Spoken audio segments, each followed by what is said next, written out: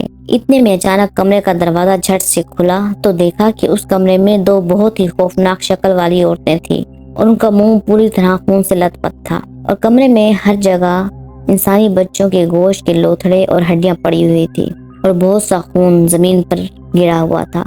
ابھی یہ سب قاری صاحب اور باقی لوگ دیکھ ہی رہے تھے کہ اچانک کرن نے قاری صاحب کی طرف اپنا ہاتھ بڑھایا اور قاری صاحب کا گلا پکڑ لیا اور اپنی طرف کھینچنے لگی تو قاری صاحب نے ایک پھونک اس کے ہاتھ پر ماری اور جیسے ہی پھونک اس کے ہاتھ پر پڑی تو اس کے ہاتھ سے دھواں نکلنے لگا تو اس نے قاری صاحب کو چھوڑ دیا اور اپنے ہاتھ کو دیکھ کر چیخیں مارنے لگی کیونکہ اس کا ہاتھ اس قدر جل گیا تھا کہ اس کی ہاتھ کی ہڈیاں تک نظر آ رہی تھی۔ اسی دوران دوسری عورت چلاتی ہوئی قاری صاحب کی طرف بڑھی تو جیسے ہی اس دروازے کے باہر پاؤں رکھا تو اس کی ایڑیاں جل گئی کیونکہ اس کے پاؤں بھی الٹے تھے۔ پھر قاری صاحب نے خرم اور مشتاق کو کہا اب ان پر پانی چھڑکو۔ یہ سنتے ہی خرم اور مشتاق نے پانی چھڑکنا شروع کر دیا اور جیسے ہی پانی ان شیطانی چیزوں پر پڑا تو ان کی چیخیں نکلنا شروع ہو گئی جیسے وہ زندہ ہی جلنے لگی ہوں۔ اس دوران شیطانی چیزوں نے بہت بار کمرے سے باہر نکلنا چاہا پر نکل نہ سکی۔ بہت بار انہوں نے حملہ بھی کیا اور قاری صاحب کا کچھ نہ بگاڑ پائی۔ پھر ان شیطانی چیزوں نے خرم اور مشتاق پر بھی وار کرنے کی کوشش کی پر قاری صاحب نے ان شیطانی چیزوں کی ایک نہ چلنے دی اور وہ چیختی ہوئی کبھی چھپکلی کی طرح دیوار پر چڑھ جاتی اور پھر سے زمین پر گر کر تڑپنے لگتی۔ اتنے میں اچانک کرن نے اپنی شکل کو خوبصورتی میں بدلا اور خرم سے بولی بس کرو، اب پانی مت ڈالو مجھ پر، دیکھو میں ٹھیک ہو گئی ہوں، میرے اندر سے شیطان نکل گیا ہے۔ یہ کہہ کر وہ رونے لگی۔ یہ دیکھتے ہی خرم نے جب اس کی طرف بڑھنا چاہا تو قاری صاحب نے خرم کا ہاتھ پکڑا اور کہا نہیں ایسا مت کرو، یہ صرف تمہیں دھوکہ دے رہی ہے، اگر تم کمرے میں گئے تو یہ تمہیں مار دے گی۔ یہ سن کر خرم وہیں رک گیا اور پھر سے پانی چھڑکنے لگا تو کرن واپس سے بھیانک شکل میں آ گئی اور ایک کونے میں جا کر بیٹھ گئی اور بولی میں نے تم سے محبت کی تھی لیکن تم میرے ساتھ یہ کیا کر رہے ہو، تمہیں بھی تمہارے باپ اور بیٹے کی طرح مار دینا چاہیے تھا۔ یہ سنتے ہی خرم نے کہا تیری جیسی ماں میں نے آج تک نہیں دیکھی جس نے اپنے بچے کا دل بھی نکال کر کھا لیا، منحوس عورت، لعنت ہے تجھ پر۔ کرن نے غصے سے کہا بچہ میرا نہیں تیرا تھا اور تجھے کیا معلوم کہ انسانی بچے کا دل کتنا لذیذ ہوتا ہے، کیونکہ تو نے کبھی کھایا جو نہیں ہے۔ میں تجھے پسند کرتی تھی لیکن تیرے سے شادی کرنے کا مقصد یہی تھا کہ جب بھی تیرے بچے پیدا ہوں گے تو میں ان کا لذیذ دل کھایا کروں گی، اور وہ جو تم میری خوبصورتی دیکھتے تھے نا وہ بچوں کے دل کھا کر ہی آتی تھی، اور اس وجہ سے میں کبھی بوڑھی نہیں ہوئی، ورنہ میں تو تب سے ہی یہاں ہوں جب تم پیدا بھی نہیں ہوئے تھے۔ خرم نے کہا پھر تو میں شاید اس وجہ سے پیدا ہوا ہوں کہ تیرا خاتمہ کر سکوں۔ یہ کہتے ہوئے خرم نے روتے ہوئے قاری صاحب کی طرف دیکھا۔